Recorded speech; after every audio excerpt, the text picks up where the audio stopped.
Assalamualaikum warahmatullahi wabarakatuh. Selamat datang kembali di channel Ars TV. Tentunya masih bersama saya Junot dan teman saya Haris. Oke teman-teman, kali ini kita akan membahas sebuah misteri yang mungkin banyak dari kalian yang belum tahu tentang fakta mengerikan makam gantung yang berada di Blitar. Konon banyak yang mengatakan bahwa di Blitar terdapat sebuah makam keramat, di mana makam tersebut sangat terlihat berbeda dengan makam-makam yang lain. Lantas, benarkah makam tersebut menyimpan banyak misteri? Biar nggak tambah penasaran, langsung aja kita menuju ke pembahasannya.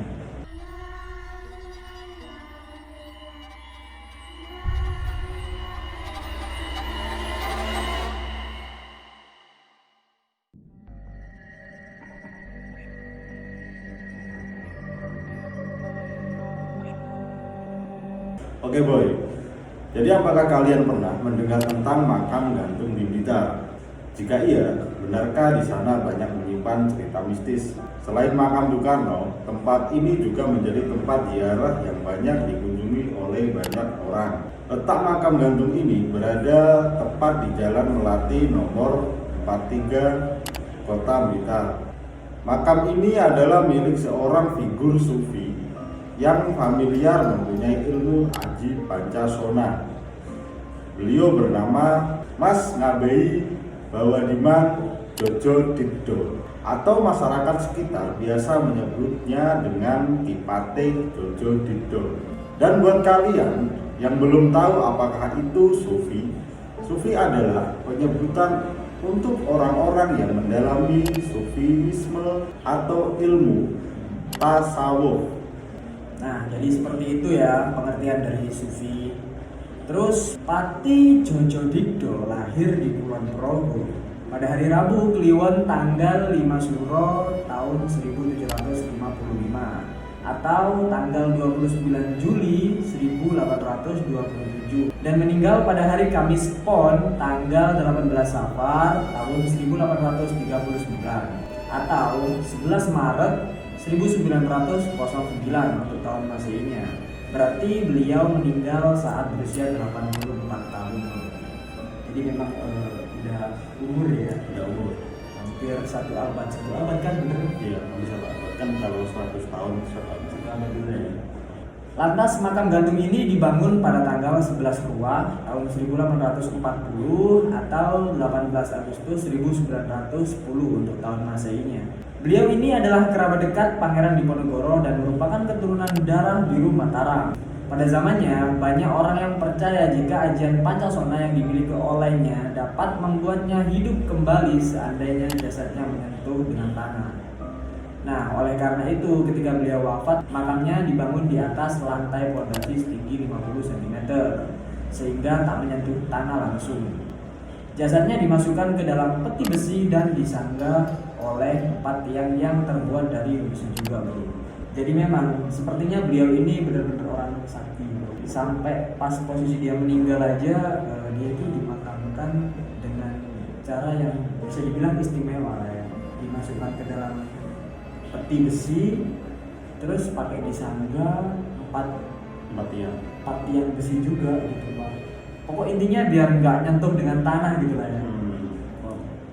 Jadi ya apa ya istilahnya, pas di zaman dulu memang banyak orang sakti. Banyak orang sakti. Jadi masih ilmu seperti ini mereka masih pelajari ya. Masih pelajari memang. Karena di waktu itu ya mungkin belum untuk ilmu teknologi seperti sekarang itu belum ada.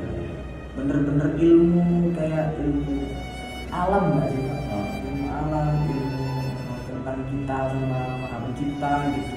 Makanya banyak banget orang-orang zaman dulu yang terkesan punya ilmu dan sakti seperti beliau ini.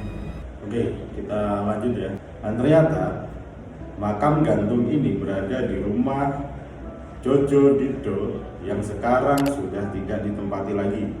Rumah ini hanya dijaga oleh pemandu yang menjelaskan tentang makam kepada para pengunjung. Di dalam rumah ada barang-barang kuno dan juga sisilah dari Patih Jojo Diddo. Salah satu yang tak asing adalah Ibu R.A. Kartini yang merupakan menantu dari Ki Patih Jojo Diddo. Wow, ternyata beliau adalah mertua dari R.A. Kartini. Dan gue sendiri baru tahu Jadi beliau salah satu orang yang terkenal pada zamannya. pada zamannya ya. Bener banget Pak. Kita lihat Ibu Raden Ajeng Kartini aja udah sangat terkenal gitu. Bahkan dia di salah satu pahlawan ya. Salah satu pahlawan wanita gitu Pak, yang banyak dikenang oleh masyarakat luas gitu loh bro. Tapi yang unik di sini Pak, mungkin banyak orang yang nggak tahu dengan nama Kipati Jojo Dikdo ini Pak. Padahal secara silsilah dia ini adalah mertuanya Ibu Raden Ajeng Kartini gitu loh. Tapi nggak semua orang tahu, padahal dia juga sakti bro. Oke boy, kita lanjut ya. Berbicara mengenai makam tersebut, letaknya tepat di belakang rumah dan dibatasi dengan area pagar yang selalu digembok. Apakah benar tergantung? Jawabannya tidak. Makam ini memang mencolok dari yang lain. Istilah gantung di sini mengacu pada baju perang atau barang pribadi Kipati Jojo Dikdo yang tersimpan di bagian atap makam yang terbuat dari marmer boy.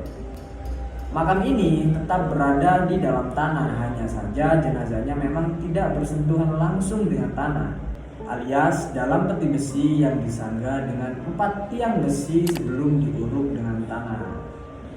Jadi seperti itu bro.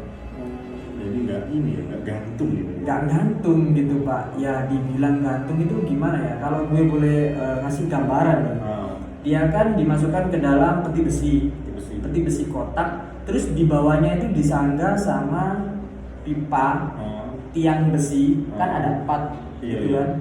Terus jadi kayak meja gitu loh Pak. Jadi kayak meja, cuma atasnya itu nggak datar, atasnya itu peti tabung gitu buat naruh jenazahnya. Lah terus itu tadi tabung yang disangga tadi dimasukkan ke tanah. Jadi logikanya itu dari bawah dia itu nggak langsung nyentuh dengan tanah, paham nggak sih? Kan kesangga dia. Tapi posisinya ya tetap dimasukkan ke dalam tanah, terus diuruk dari atas. Adapun mitos tentang penjaga makam gantung ini boy, karena Patih Jojo Dikdo adalah orang sakti pada zamannya, maka makamnya ini adalah salah satu tempat yang dikeramatkan. Usut punya usut, di luar pagar sebelum masuk ada 2 ekor macan penjaga. Salah satu pengunjung juga pernah melihat ular besar yang menghalangi jalan sehingga para peziarah tak bisa masuk. Sangat mistis ya. Mistis. Tempat itu ya. Angker. Iya. Buktinya sampai para peziarah aja bisa melihat. Itu semakin menambah rasa penasaran lu nggak sih bro? Iya, kita harus ke sana ya. Kita harus ke sana nih kayaknya Pak itu Pak. Ya niatnya sih ziarah gitu kan. Iya. Bukan mencari hal-hal yang gaib gitu.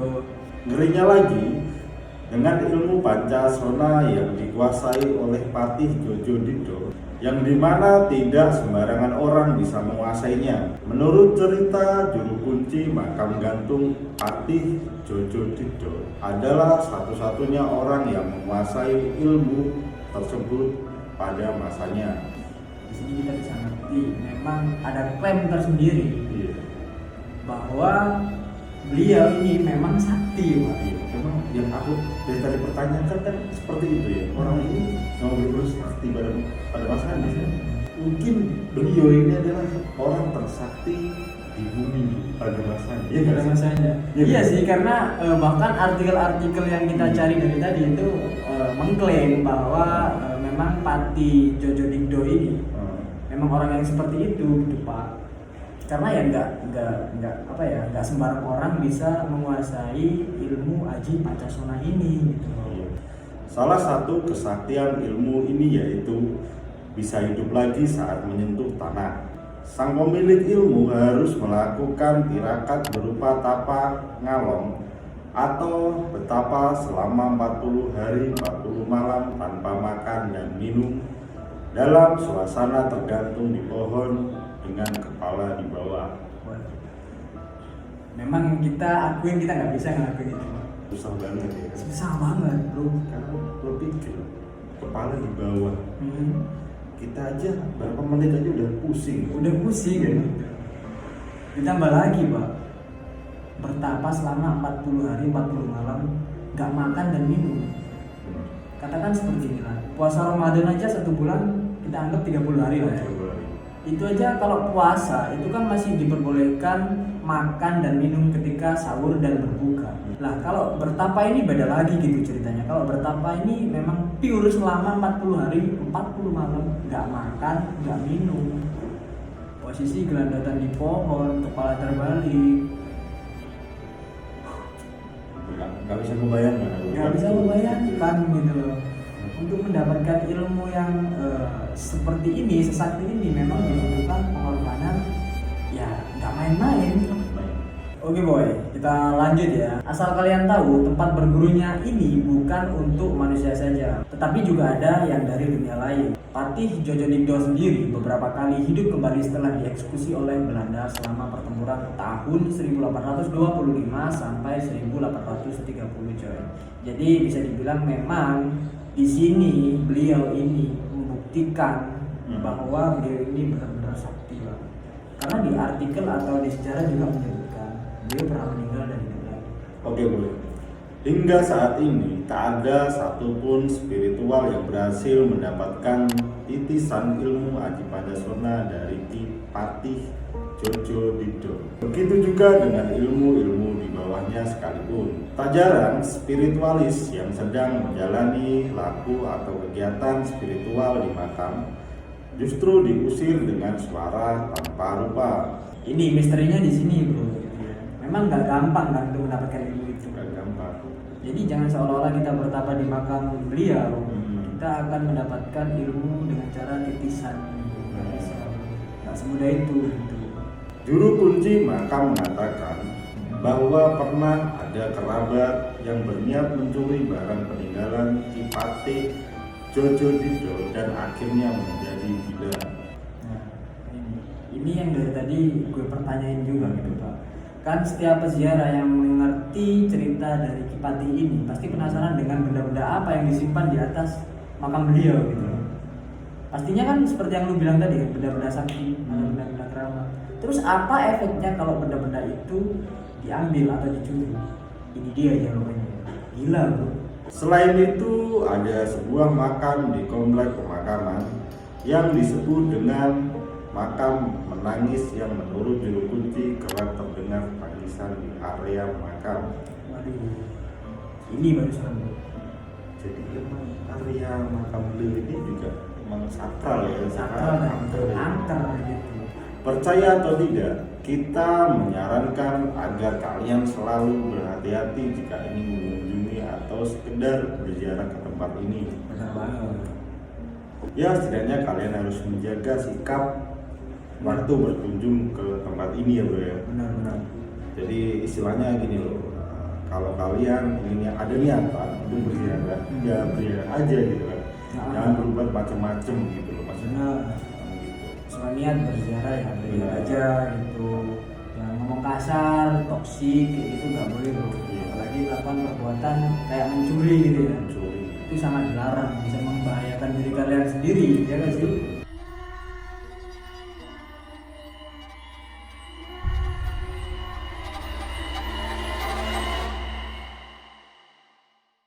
Oke boy, sekian dulu video kita kali ini. Semoga bermanfaat dan bisa menambah wawasan kalian ya kan? Dan terima kasih udah menonton video dari awal sampai akhir. Dan jangan lupa like, komen, dan subscribe dan share ke teman-teman kalian. Betul. Kalau misal video ini bermanfaat ya kan, Ya, dan jadi kita lebih semangat lagi untuk membuat konten. bener banget, lebih semangat dan perkasa untuk membuat konten-konten selanjutnya. Atau kalian mau request konten silahkan komen di bawah. Komen di bawah. Oke, mohon maaf kalau ada salah-salah kata. Saya pamit, saya Junon. Dan saya Aris. Oke Jon, oke Jon.